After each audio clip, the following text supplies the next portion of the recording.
보호자 대부분 노령견이시기 때문에 우리가 이제 그 애기랑 헤어짐에 대해서도 어느 정도 준비를 해야 되거든요. 그렇기 때문에 이제 그 부분에 대해서 이제 얘기를 하려고 합니다. 굿바이라는 말이 되게 좋은 것 같아요. 저는 왜 그러냐 하면은 좋은 안녕이잖아요. 좋은 안녕. 우리 사람하고 이제 헤어질 때도 미국에서는 다 굿바이라고 하는데 우리 강아지하고 헤어질 때도 최대한 좋은 안녕이 돼야 되는데 그렇게 하려면 우리가 어떻게 해야 될까? 그거에 대해서 일단 말씀을 드리겠습니다.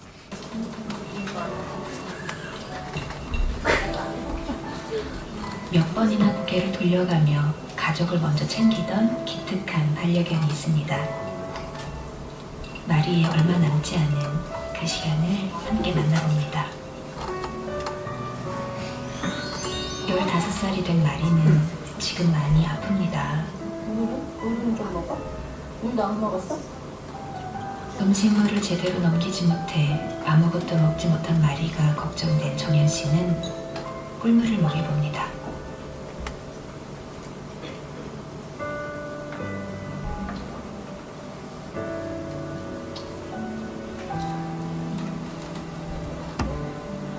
이마저도 혹시 탈이 날까 몸을 세워 소화시키는 일도 잊지 않습니다.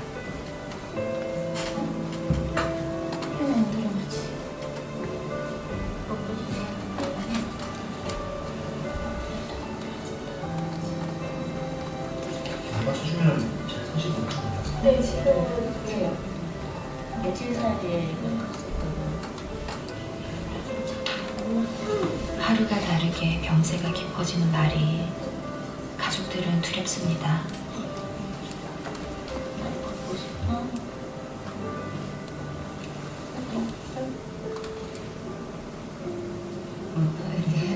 쟤를 안으면서 내가 노래하는 노래를 불러준 게 있어요.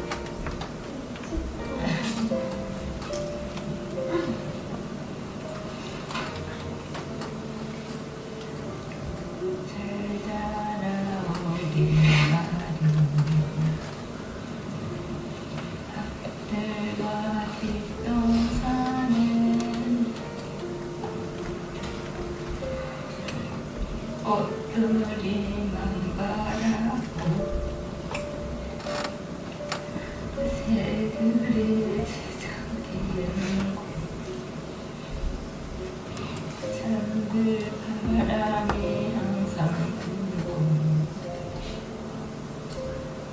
따사로운 햇살이 항상 스며 풍요로운 우리말이 좋아하는 곳 많이 있는 곳에서 만나자.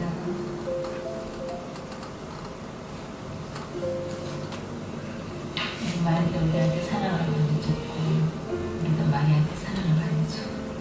이렇게 항상 마리면에서 웃고 얘기하고 이 대화에 모든 게 마리가 되고 그랬었어요. 우리가 순간순간 행복했을까 그렇습니다.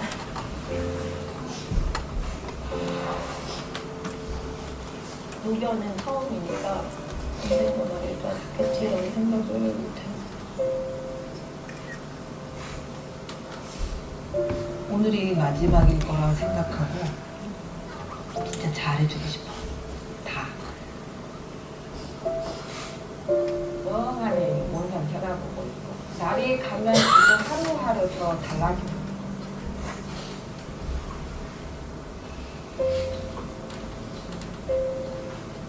반려견과 함께 할 수 있는 시간이 얼마 남지 않았다면 우리는 무엇을 해야 할까요?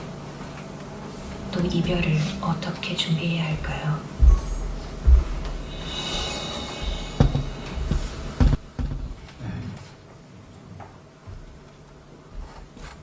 역시나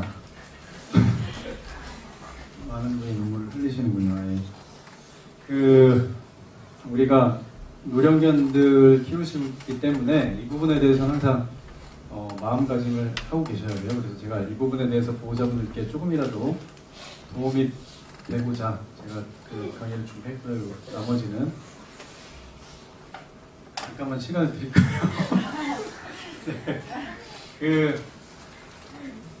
요게 사람이 받는 스트레스의 지수예요.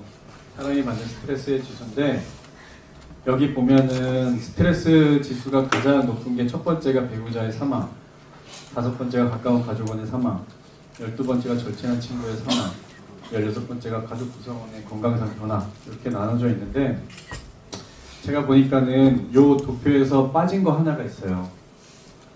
빠진 거 하나가 뭔지 아시는 분?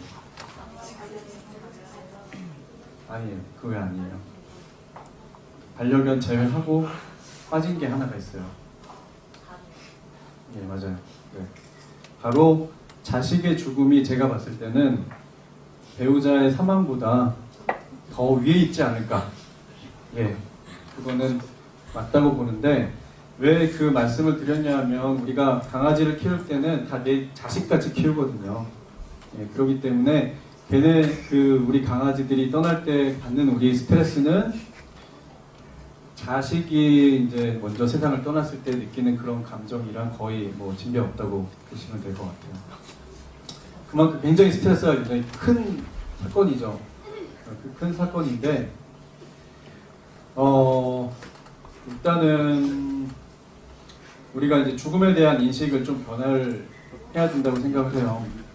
태어나면은 저 여기 지금 강의실에 앉아 계시는 분들도 마찬가지, 저도 마찬가지고 태어났으면은 다 이제 죽는 건 당연한 거예요.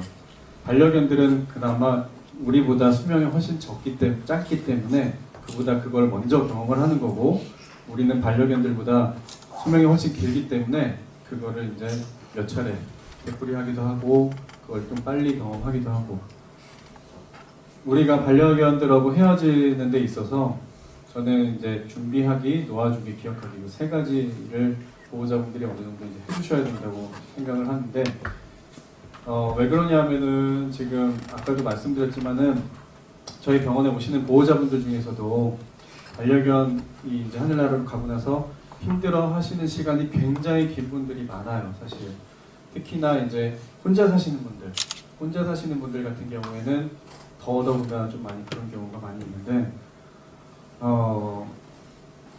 이렇게 좀 미리 준비하고 어느 정도 좀 대비를 하고 있으면 좀 더 좋아지지 않았을까? 이런 부분에 대해서 보호자분이 미리 생각하셨다 그러면 좀 좋지 않았을까라는 생각에서 제가 이 부분에 대해서 말씀을 드리는 거고요. 먼저 이제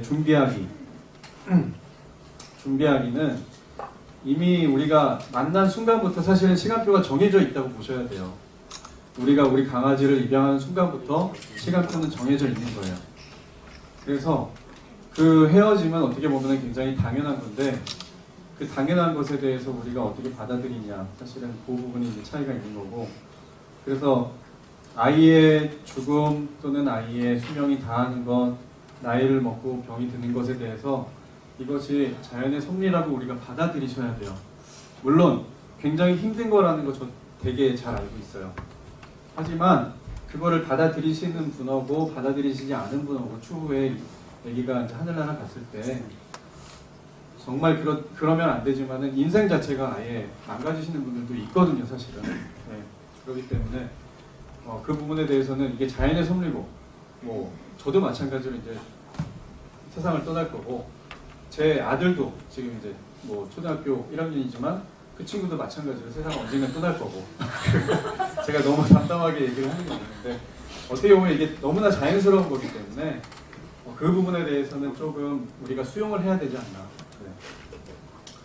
준비를 하는 거는 나이를 먹으면서 당연히 이제 아까 또 얘기를 나왔지만 정기적인 검진을 통해 가지고 건강 상태를 계속해서 이제 체크를 해주셔야 되고 반려견에 지금 여기 오신 분들은 질병에 대해서 또는 반려견에 대해서 조금이라도 이해를 하러 오신 분들이기 때문에 그런 태도가 굉장히 저는 좋다고 생각을 해요. 그런 것들을 이해해야지 우리가 사전에 준비를 할 수가 있거든요. 그래서 그렇게 준비를 하셔야 되고 뭐 즐겁고 행복한 추억 많이 만드셔야 되겠죠. 그 다음에는 이제 놓아주는 건데 사실은 이 부분이 안 되는 분들이 많아요. 제가 키우던 저랑 제 와이프가 키우던 강아지가 그 대학교 때부터 이제 키웠는데 제가 개원하고 그해 여름에 이제 아기가 이제 하늘나라 갔거든요. 근데 그때 그 아기 유골은 아직까지도 이제 가지고 있어요. 사실은 아직까지도 가지고 있는데 그 놓아주는 게 사실은 쉽지가 않아요. 사실. 근데 놓아주느냐 안 주느냐에 따라서 사실은 차이가 좀 생길 수가 있어요. 보호자분들이 살아가시는 데 있어서. 네, 그렇기 때문에 그 놓아주는 부분에 대해서는 보호자분들이 놓아준다는 게 그냥 아기를 잊어버린다는 게 아니라 아기가 편안하게 갔다. 그곳에서 이제 먼저 떠나가지고 그곳에서는 편안하게 있을 거다라고 그 생각만 가지고 계셔서 사실은 굉장히 좀 도움이 된다고 생각을 합니다. 경우에 따라서는 우리가 안락사를 고려해야 돼요.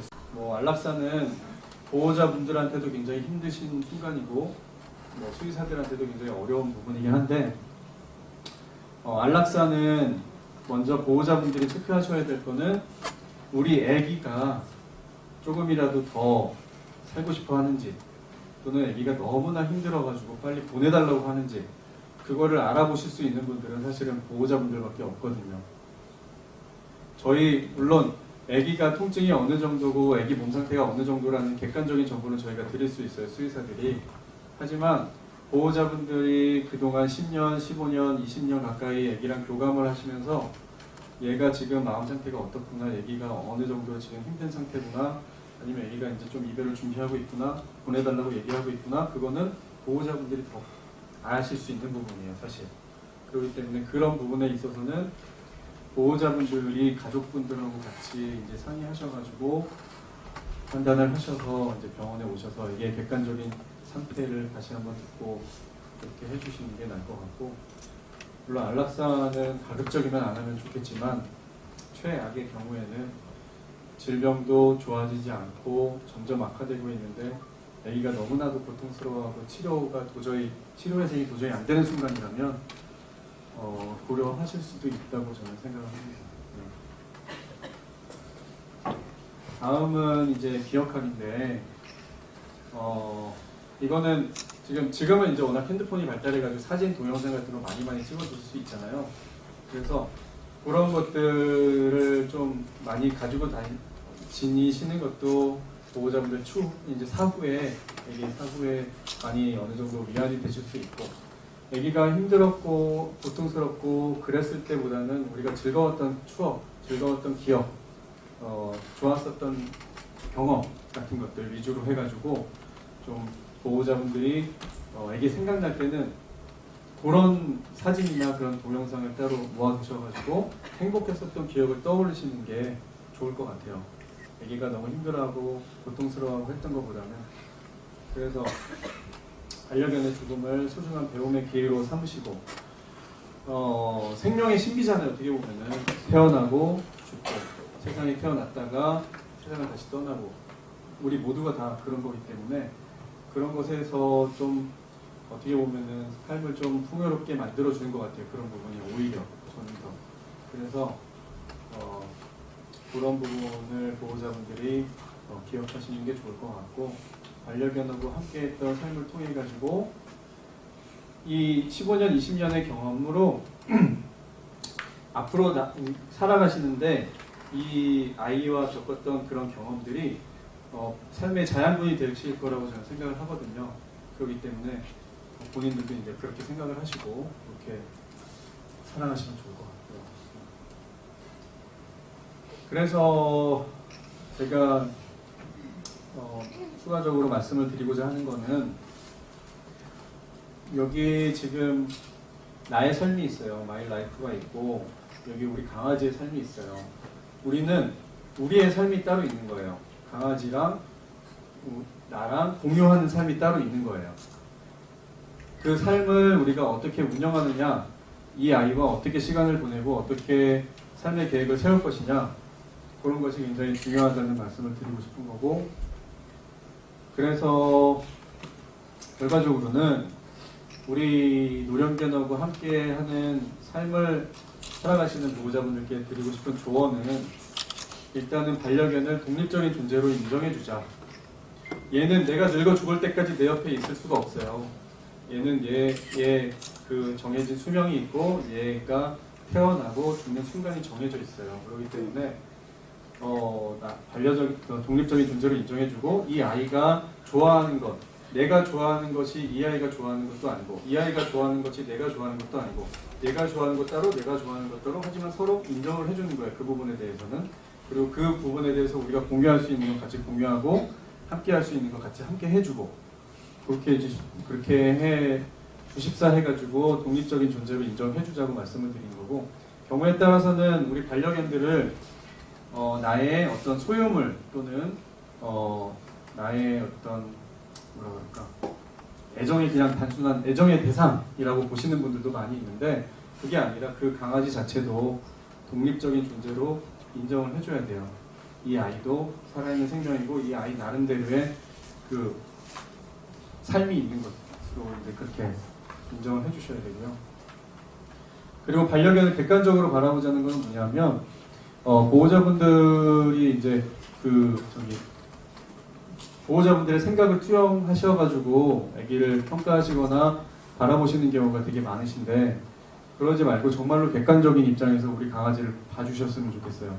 우리 강아지의 건강 상태도 그렇고 우리 강아지의 성격도 그렇고 우리 강아지의 습성도 그렇고 경우에 따라서 우리 강아지는 절대 안 물어요. 병원에 많이 데리고 오시지만 많이 물리거든요. 근데 그리고 우리 강아지는 저랑 떨어지면 하루도 못 살 거예요 라고 하시지만 병원에서 굉장히 얌전하게 잘 있거든요. 그러니까 보호자분들의 생각으로 이 아이의 뭐라 그럴까요? 이 아이의 특성이라든지 어떤 성격이라든지 그런 것들 너무 규정하지 마시고 이 아이가 이 상황이 됐을 때 어떻게 대처하고 어떻게 반응하는지에 대해서 객관적으로 그냥 바라보실 필요가 있을 것 같아요. 그리고 아워 라이프를 위한 계획을 세워보자는 강아지들하고 같이 여행 다니시는 분들 요즘에 많으신 것 같은데 여행을 한 번 이상 가보셨다. 손 한번 들어보시겠어요? 네, 많이 다녀오셨네요. 네, 저는 강아지들하고 같이 여행 다니는 거 되게 추천을 드려요. 근데 대신에 안전사고라든지 먹는 것 때문에 문제되는 경우 있으니 그런 건데 관리는 좀 잘 해주셔야 되겠지만 강아지들하고 정기적으로 여행 다니는 것도 굉장히 좋은 계획이 될 수도 있고요. 여행을 가서 좋은 추억도 많이 만들 수 있고 좋은 경험, 또 강아지도 집에서는 못 보던 모습을 밖에서 여행 가가지고 보실 수도 있는 거거든요. 그런 것들을 통해서 우리가 공유하는 삶을 좀 이렇게 같이 가져갈 수 있다는 거고요. 그리고 함께하는 순간, 지금 이 순간순간을 고맙게 느끼셔야 돼요. 왜냐하면 아기가 어떻게든 아무튼 나랑 인연이 돼가지고 내 옆에 오게 됐는데 최대한 이 아이를 통해서 물론 신경 쓰고 해줄 것도 많고 뭐 가끔은 귀찮을 수도 있고 힘들 수도 있고 하지만 얘가 저한테 주는 것도 상당히 큰 부분이 있거든요. 그런 거에 대해서 이제 고마워하시는 것도 제가 조언으로 제가 드리는 거고 그리고 강아지를 키우시는 삶 자체가 저는 되게 기쁘고 활력이 넘치셨으면 좋겠어요. 되게 이거는 정말로 왜냐하면은 되게 다들 강아지한테 얽매여서 산다고 생각하시거나 얘 때문에 좀 약간 내가 오히려 얘한테 얽매여가지고 잘 뭘 못한다거나 이렇게 생각하시는 분들 사실 좀 많이 있거든요. 오히려 좀 짐처럼 여겨질 때도 있고 물론 매번 그런 건 아니지만 그렇기 때문에 그렇지만 같이 산책을 하거나 같이 운동을 하거나 같이 활동을 할 때 그때 내가 느껴지는 감정이나 이 강아지가 느껴지는 감정 그런 것들이 우리 삶의 기쁨이 되고 활력이 될 수 있기 때문에 그런 것들을 좀 즐기시는 걸 권해드립니다. 네. 오늘 강의는 이것으로 마치고요. 긴 시간 동안 들어주셔서 감사합니다.